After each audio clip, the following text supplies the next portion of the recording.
Good morning and welcome. Now, he has been in power for the last 35 years. President Robert Mugabe of Zimbabwe turns 91 this year, and many are shocked that he keeps on winning elections, especially those who look in from outside. Why does Mugabe keep winning elections despite the opposition at home? And this morning we have somebody who should know, who should give us answers and some insights into the politics of Zimbabwe.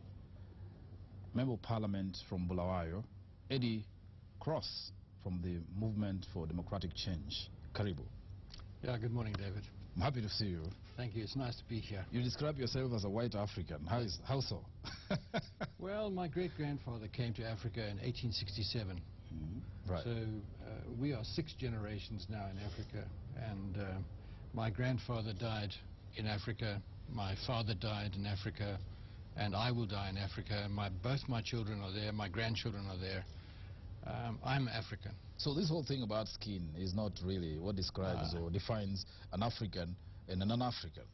Yeah, I'm an African. I mean, there are probably 5 million white Africans in Southern Africa. In Southern Africa? Yeah, in Southern Africa. The majority are in Southern Africa. You've got a few here in Kenya who regard themselves as Kenya. Yeah, quite many. And so I'm a white African. I'm deeply committed to Africa. Right. This is really my home. Yeah. In fact, the fact that you were in a party. But initially, though, let's say, how did you get into the politics of Zimbabwe? You were not a politician. Well, no, I've been in politics for many years. When I was a student in Harare at the University of Zimbabwe, studying economics, I joined the liberation struggle. I felt against the white regime. Yeah. Against Ian Smith? Against Ian Smith, yeah. And I was detained by Smith in '69. And at independence, I was part of the transition team that helped the new government come to power. And then I worked for Mugabe for 7 years after independence. Right. So what were you in Mugabe's government? I occupied a number of different positions. I was senior executive in some of the big parastatals. Right, yeah. But at independence itself, I was part of the transition team. Right. Which means we helped the new government. Crafting the economic paper and so forth. That's right. That's right. About that. I'm an agricultural economist, so that's my area of specialty. That's what I did. Right. Yeah. And then where did you part with the great comrade Bob Mugabe? From '83 to '87, he ran a campaign called Gukuruhundi, which involved a genocidal attack on the Indebele people. Indebele? Yeah, the Indebele people, who are the people of the south. They fell out with. Yeah. And I was born and bred amongst the Indebele. And I felt very strongly about that. But also in addition to that, by 1987, his regime was becoming increasingly corrupt. And I was very disillusioned. So I actually quit politics. And I went into business. And I only rejoined politics in '99 when we formed the MDC. And I joined Tsvangirai in setting up the MDC. Right. And since then, you have lost elections 3 times, or is it, against Mugabe? How so? Well, I like to say we've won elections 3 times. This is what the politicians always say. What do you mean you win? Well, if you take... You've won but not taken power. Yeah, we've won but not taken power. That is the dilemma. In 2000, for example, when we ran in the first contest with ZANU, in the referendum, the official result was 55-45 in our favor. And in fact, the unofficial result was 70-30 because they rigged the election. They rigged in favor of MDC, Tsvangirai, yes. In favor of Tsvangirai. They routinely rig elections in Zimbabwe. It's very sophisticated. It's highly sophisticated. And then in 2002, when Mugabe ran against Morgan Tsvangirai for the presidency in a presidential election, Morgan won by about 400,000 votes. But the result was suppressed with the assistance of the South African president, Thabo Mbeki, who did not want a Labour-led movement coming to power in Zimbabwe because of the potential knock-on effects inside the ANC alliance. Because the ANC is made up of 3 main political parties: COSATU, the South African Communist Party, and the ANC itself. Yeah. And COSATU being the Congress of South African Trade Unions. Trade unions. Right. And that is the biggest... Like our Yes. And that is the biggest part of the ANC. It's 4.8 million members. The ANC has only 187,000 members. And COSATU has both the financial muscle and the numerical muscle on the ground. So he feared that if the MDC came to power in Zimbabwe, it would be a signal to COSATU, which was unhappy at the time, because the ANC was moving to the right and COSATU was on the left. And the fear was that COSATU would break away from the ANC and form a workers' party in South Africa. I think Mbeki's fears were justified. So his actions in Zimbabwe were not in the interests of Zimbabweans, but in all protecting Mugabe. He doesn't have any particular time for Mugabe. It was to protect the ANC alliance. Right. And many people don't understand that. So we won that election. We won 2008. That's public record. 2008, Yeah. by what margin and why, what happened? Morgan got 54%, Makoni 18%, and Mugabe 27%. And Mugabe admitted that for the first time at a National Congress last year when he said that Tsvangirai got 73% of the vote. He admitted it, recognizing that he only got 27%. Right. He forgot that Makoni ran and got 18%. But nevertheless, Morgan won the contest by a wide margin. I mean, Zambia's just had an election. The differential was 1%. In our election, the differential was massive. And despite that, you had two elements working together. Inside, we are a highly militarized regime, highly militarized. And you have this hardcore military element, which simply said, under no circumstances will we allow a non-liberation war candidate win the presidency. Right. Under no circumstances. And then he was joined in that operation by Mbeki again, because Mbeki still feared the emergence of the MDC as a government in Zimbabwe because of its impact on the ANC. And I think that is still a valid concern in South Africa. And so Mbeki worked with Mugabe on covering up.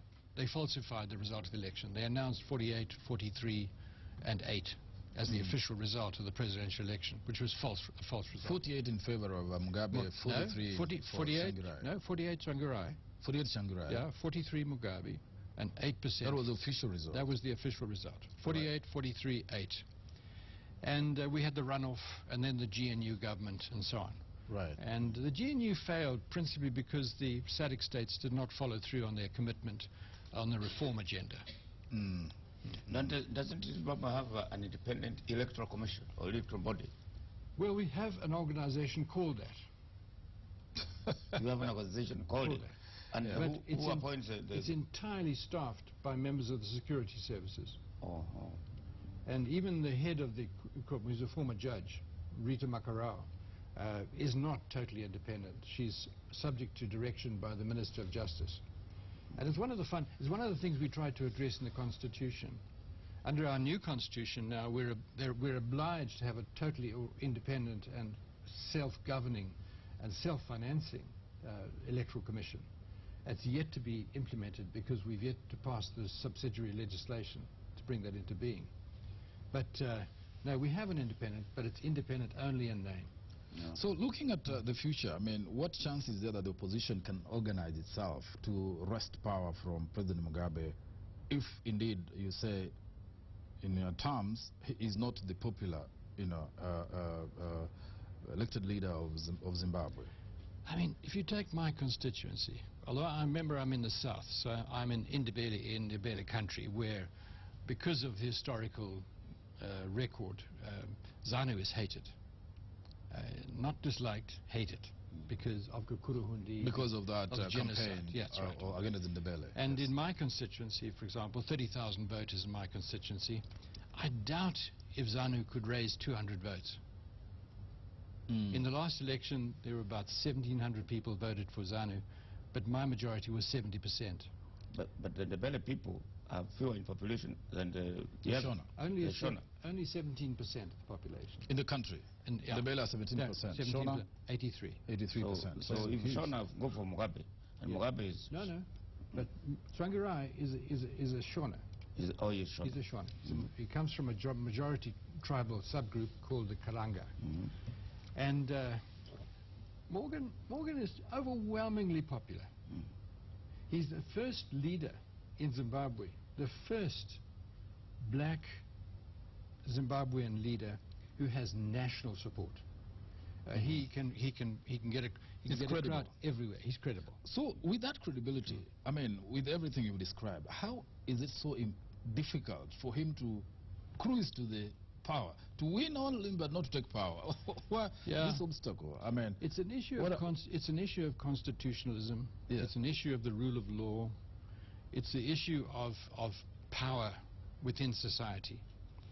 You know, we have this highly militarized regime which has been created by Mugabe because in 1980, when Mugabe was voted, he got 81% of the vote. yes, 81%. because of the independence struggle. He was a popular person. Yeah, but He had also, like- you know, he had the majority support. He was overwhelmingly popular. yes, I mean, he's a brilliant man. I supported him in the struggle. I supported him after independence strongly. But he's lost that now. I doubt if he has 15% support nationwide. I really do doubt that.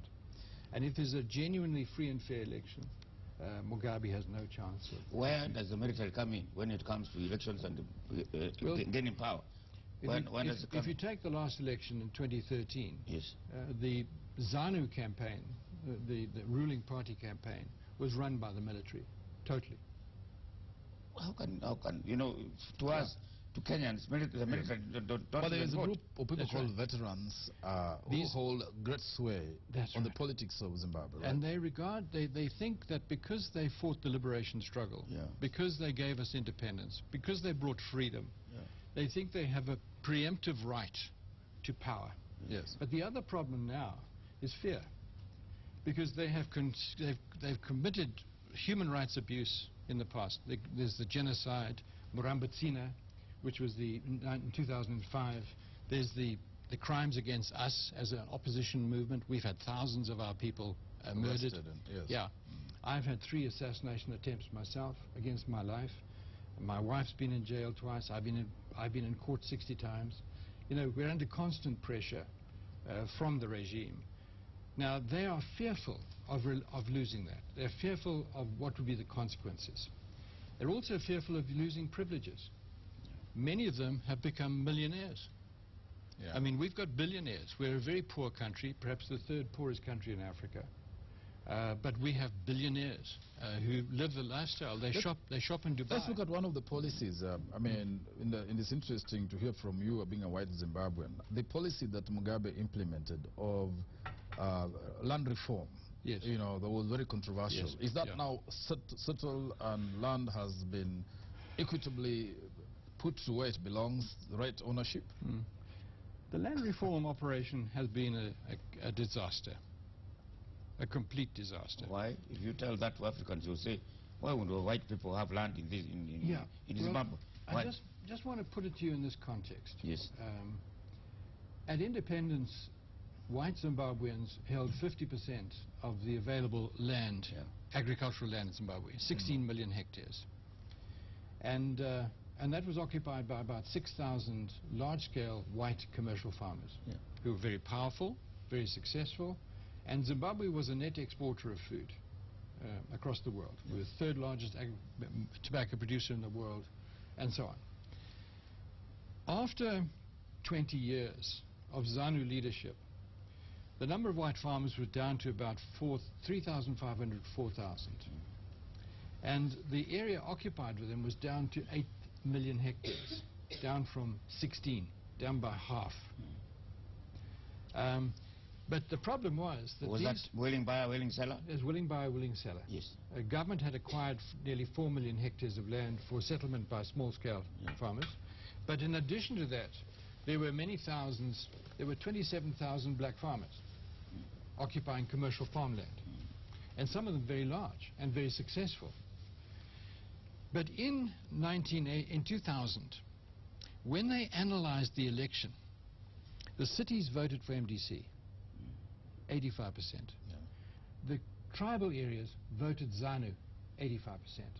And the balance of power was held by 600,000 voters living on these commercial farms, because they belonged to a workers' union called GAPUs. And the farmers themselves were substantial supporters of the MDC.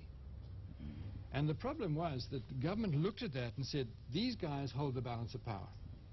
Now, if you look at Stalin in the 30s, with the kulaks, which were small independent farmers in Russia, who were resisting collectivization, Stalin decided just to wipe them out. So Mugabe decided in 2000 simply to wipe these guys out, and that's what he's done. So he's stripped the white farmers of their land. He's taken it from them without compensation.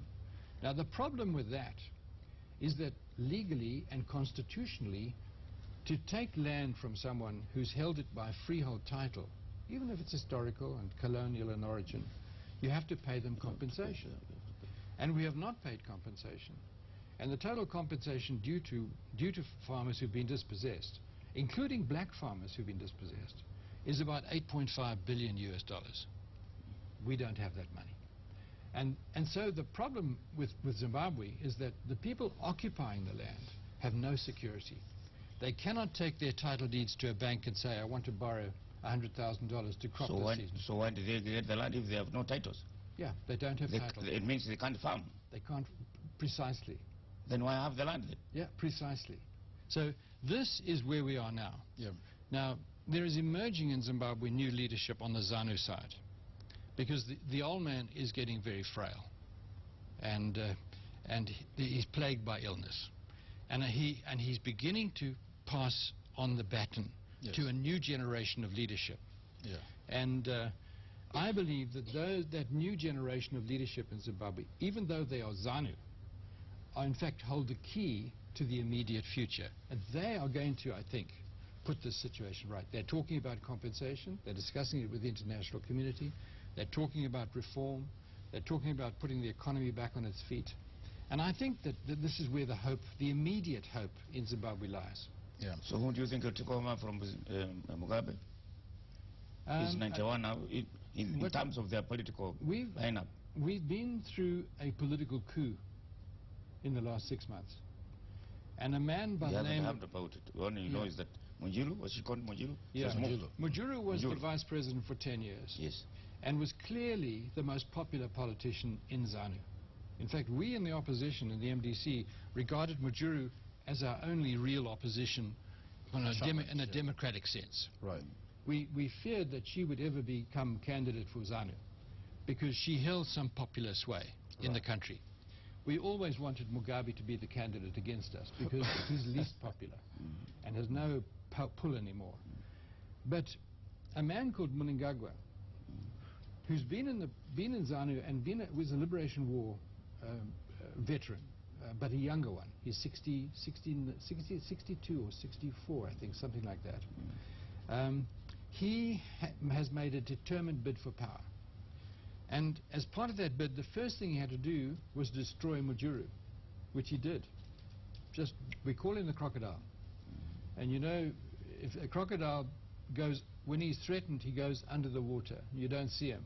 And the next time you see it's too late. Well, when Mujuru saw the crocodile coming, it was too late. And she's been eliminated.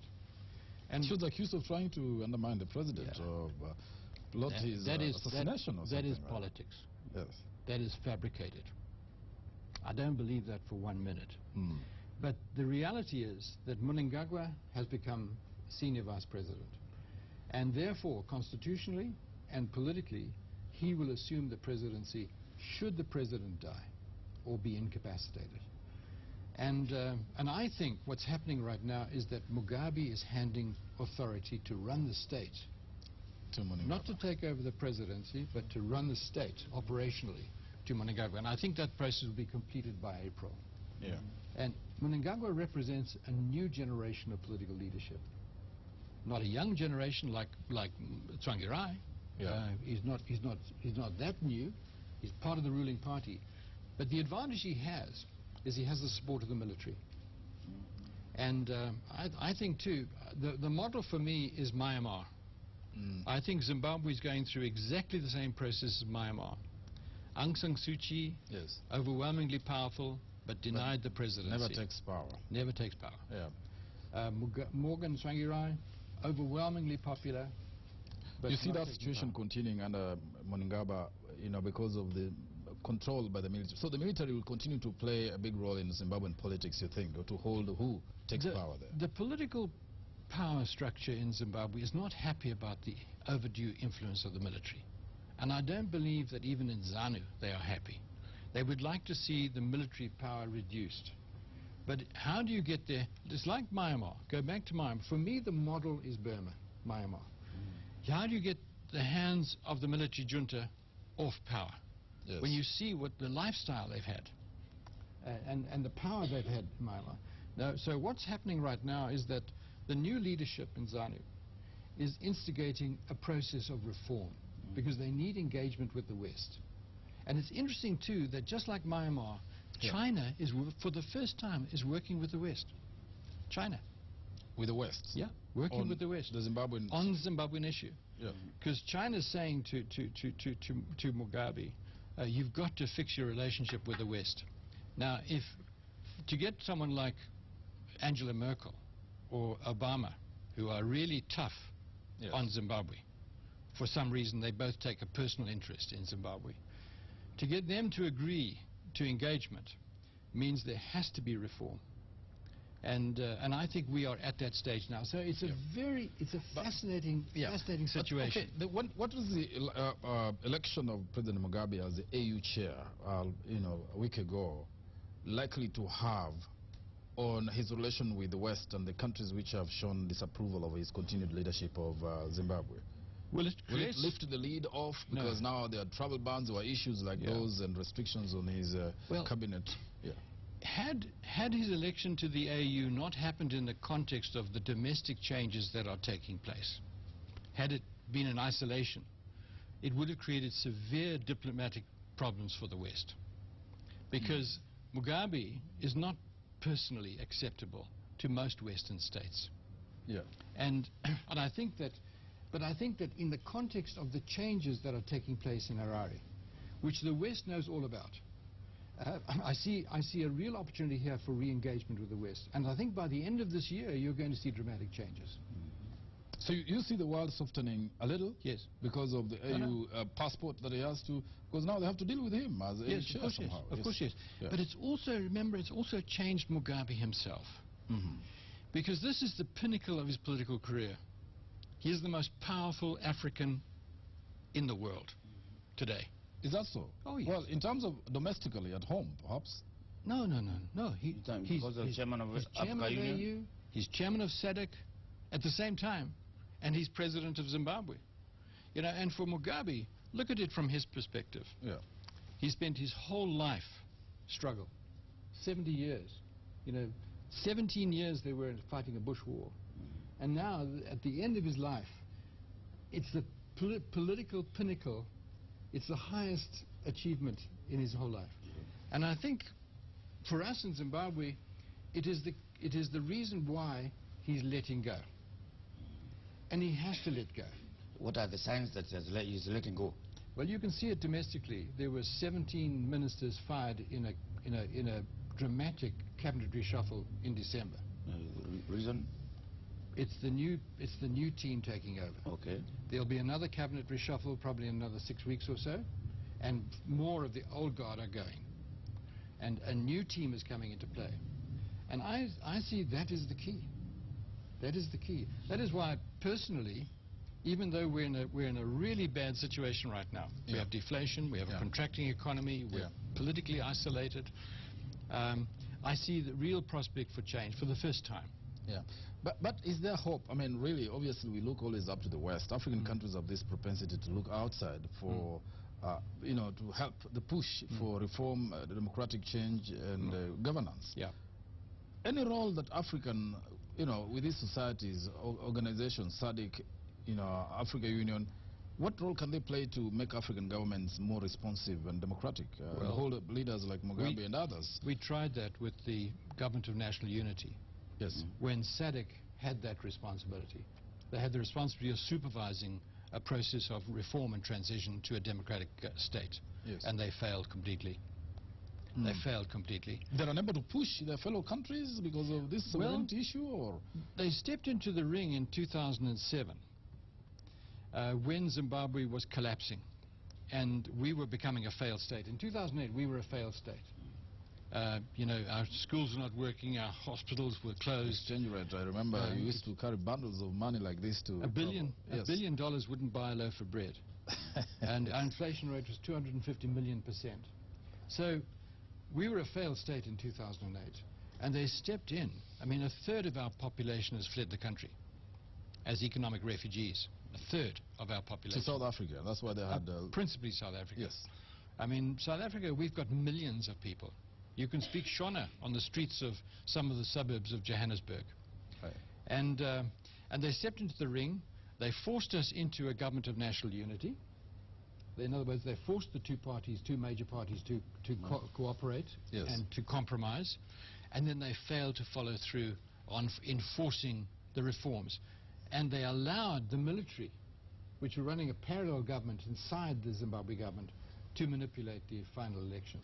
Yeah. And that's where we are. But the trouble is, it plunged us back into a crisis. Yeah. Now, instead of SADC and the AU stepping into the breach once more, Zuma has said, not us. I'm not getting involved. You know, you're on your own. So what's happened is that the sudden consensus between China and the West, this is critical, which emerged last year in August when Mugabe went to China on an official visit.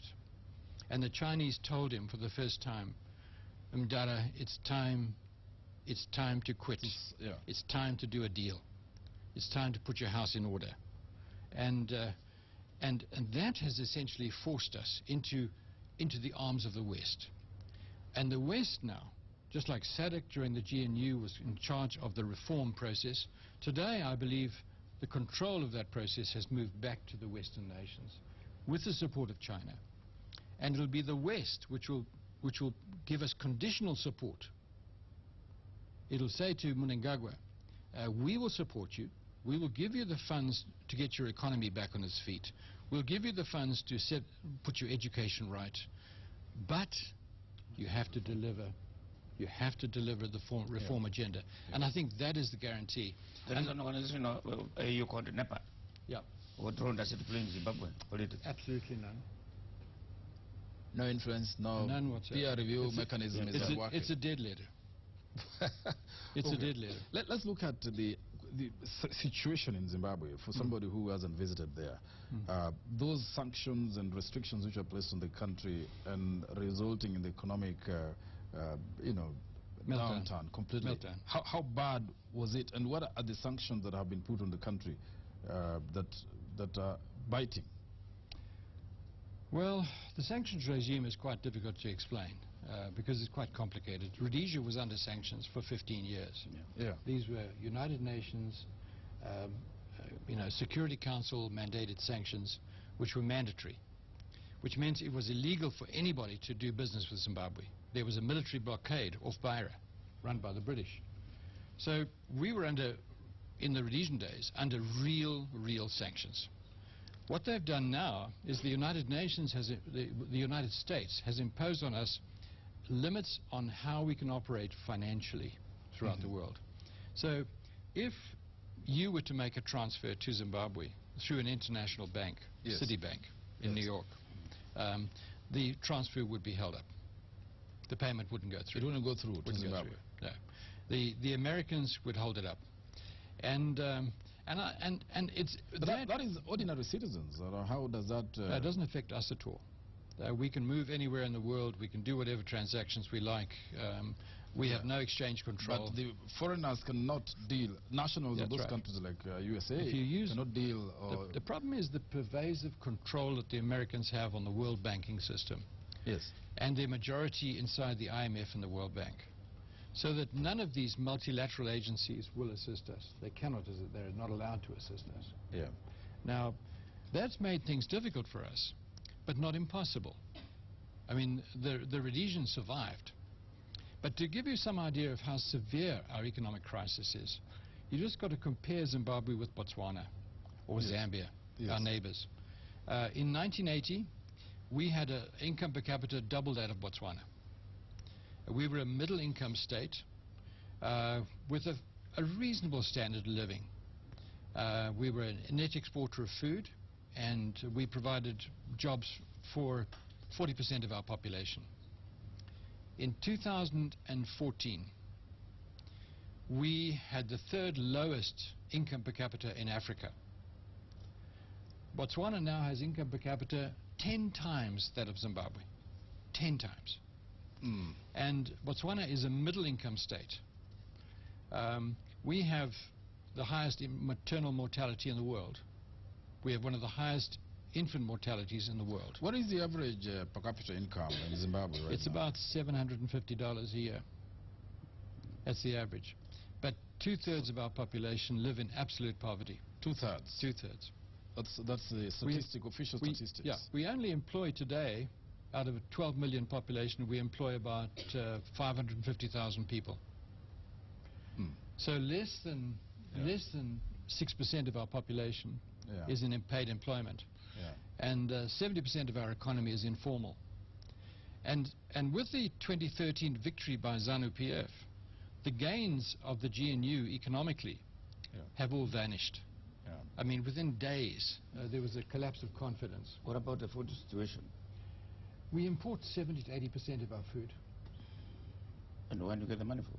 That means Forex. We're dollarized. No, we're dollarized.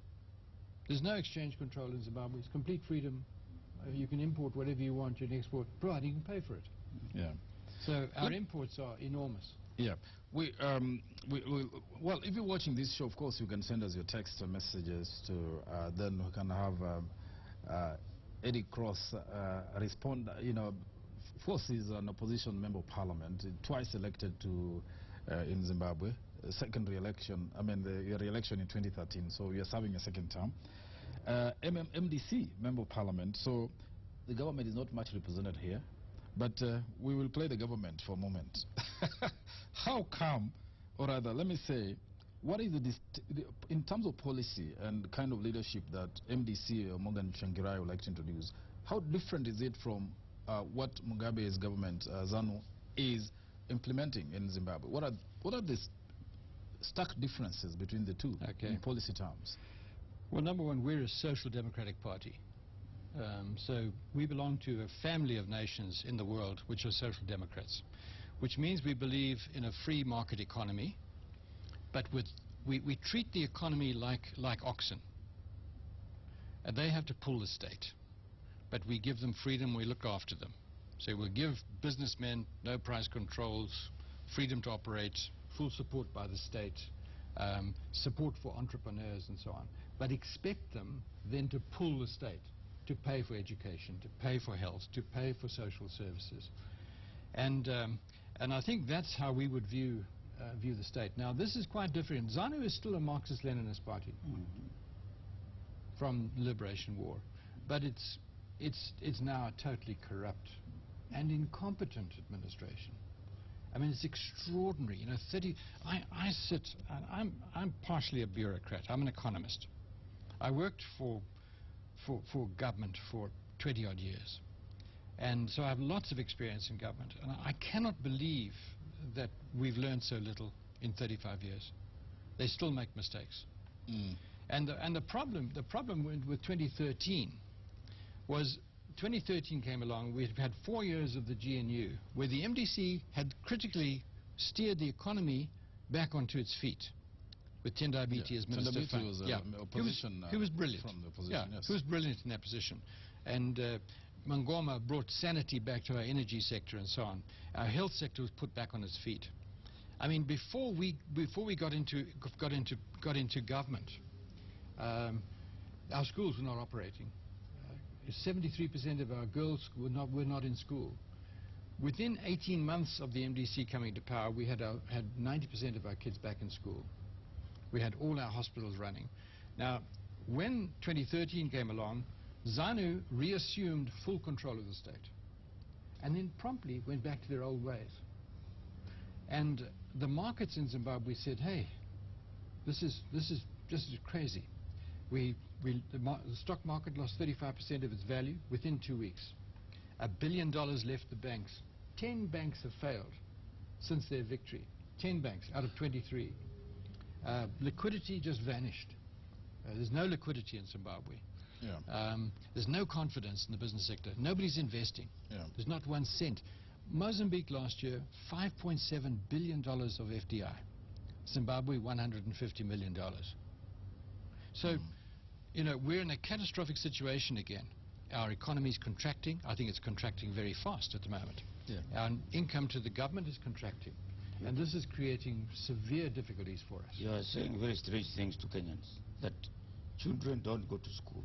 Yeah. If schools are closed, That's you right. cannot imagine if the children are not going to school, That's secondary right. schools, and what happens? Where do they go to? Yeah, they just sat at So home. there's a situation where children are not going to school because school's going to open. Yeah, they just didn't open. So We were Right. in 2008. Average salary of a civil servant in Zimbabwe was $5 a month. $5. $5 a month. what? A salary over Yeah. over what? Civil servant. A month. Say a teacher. Average civil servant. Average. $5 a month. In the first That's about month. 5,000 shillings. No, 500. not 5,000. 500. 500. 500 shillings. 500 for salary. shillings. Yeah. So teachers didn't bother go to work. Why Yeah. go to work? You couldn't even pay transport. to go Well, to work. okay, let me put it to you this way, Mr. Cross. There are people who believe that the West is vindictive. That, you know, in fact, these SMSs that are coming in, that the West is vindictive, that Mugabe is an African hero. He has stood for the rights of Africans who, and he's fighting against colonial masters who are not happy with... That's what he says all the time. Yeah. And that's what he says. He's a champion of African rights. That's his mantra. Of That's his mantra. the white colonialists who came and dominated us and want to continue to occupy our land and control our countries through such institutions as the World Bank, IMF. I mean, isn't there legitimate reason in this? Is there legitimacy in this reasoning? Please. Yes. Zimbabwe. What is Zimbabwe in the world? It's nothing. It's nothing. Our GDP is $12 billion. I mean, please, you know, the Pentagon, Ministry of Defense spends $1 billion a day in the United States. You know, we are nothing internationally. The West doesn't give a damn about us. We're an embarrassment to the West. No, the thing is that, you know, Mugabe took the extraordinary measure of, you know, forcing out whites. No, don't forget that. And, I mean, that is, that's what he claims on that. He's the champion, no. the protector of Africans or blacks against Just white the way dominance. they intervened into Asians in Uganda. No, That is the argument. That's the propaganda. Yeah. The reality is completely different. The people who've had their rights violated in Zimbabwe are black. I mean, the thousands of people who were murdered in Gukuruhundi, the hundreds of thousands who were displaced and beaten, were all indigenous Zimbabweans. Yeah. If you take in the MDC... In fact, there was a fallout with Nkomo, remember? Oh, no. Nkomo was the only effective opposition to Mugabe in the first 10 years of independence. Yes. And the purpose of Gukuruhundi was to crush him, Yes. which they did. Yeah. Which they did. And, you know, if you take MDC, well, in Parliament today, we are 3 whites in Parliament and 270 MPs. 3 whites. 3 whites. All One in ZANU Yes. and 2 MDC. Yes. We're not significant. I mean, my constituency is 100% black and poor. And I got the biggest margin of any MP in Zimbabwe in 2013. But that is personal to me. I'm a little bit unusual because very few whites were involved in the struggle against Smith. Yes. Very few whites, a tiny handful. My family still thinks I'm a communist. Okay, but the reality is that Mugabe has failed his nation. He won't accept it, but he has failed Zimbabwe. I mean, why is Zimbabwe today... Our life expectancy at independence was 60 years. Today it's 34. That's very sad. Yeah. Our death rate today is 3,500 people die a week. We have 60,000 people die from tuberculosis a year. What's the role of civil society? That's crucial. Because in Kenya, we did a lot to make changes. Same as Zimbabwe. Are they effective, the civil society? Well, prior to the emergence of the MDC, civil society was the only opposition. And much of the intellectual capacity of opposition movement in Zimbabwe comes out of civil society. And but we are, to change power, you have to have political parties. So we're the only party with any kind of democratic base. And but civil society, I'd like to think that we support civil society and they support us. But they support us intellectually, not institutionally. What about the church and the middle class? Church is huge.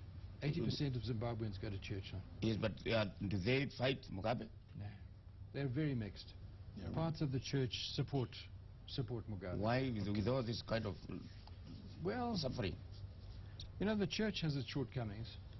In Germany, in 1938, 80% of the Lutheran church supported Hitler. Those who conform and get their side of the bread, you know, it happened here. Even when we had dictatorial times, there's always what we used to call state-affiliated clergy, those who fought for reform. A question has been asked here that is particular. Somebody says he read a book titled The Chitepo Assassination. Chitepo, a popular leader during the liberation struggle. Suppose Herbert Chitepo had lived to realize his dreams. What would have happened? What role would he have played in Zimbabwean politics? And how significant was he? Chitepo was the first advocate in Zimbabwe, first black advocate in Zimbabwe. He was a brilliant man, a brilliant lawyer, a fine intellectual. And he was, without any doubt at all, probably one of the key intellectuals in the ZANU liberation struggle. And he was murdered in Lusaka by other elements inside ZANU. He was killed in a car bomb explosion by elements in ZANU who felt he was a threat to them politically. Had he lived, I think Chitepo would have played a hugely... Certainly, I don't think Mugabe would have come to power in 1980. Chitepo might well have been in that position. Really? The man who really should have been leading ZANU in 1980 was Josiah Tongogara, who really led the liberation struggle. And he was overwhelmingly popular in the liberation forces and was the key military leader. But he was assassinated just prior to independence in Mozambique. And I think he was assassinated in an exercise largely motivated by Mugabe.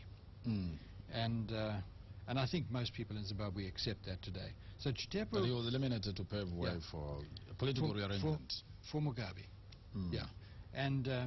And I think that the British backed Mugabe because they felt he was the one man who could bring peace to Zimbabwe. Right. And I think, again, that like Mbeki's judgment of our situation, I think the British judgment was about right. But it's had disastrous consequences because Mugabe's proved to be a deep disappointment. Okay.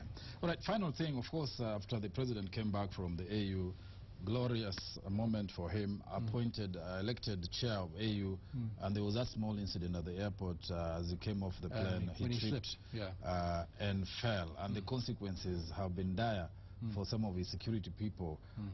What is your own assessment of how he has responded? Because 27 guards have been suspended, apparently. People are being investigated. The airline, in fact, Jonathan Moyo, who used to work here and he's the Minister for Information, says even Jesus would have tripped on that red carpet because it was so bad. Is this symptomatic of how Zimbabwe, you know, because this was a fault. I mean, anybody can trip. Mugabe, you and I, anyone can fall. But the response is what people have looked at and, you know, been shaking their heads. Yeah, I mean, look, Africa is not alone in this. You look at Europe, look at European history.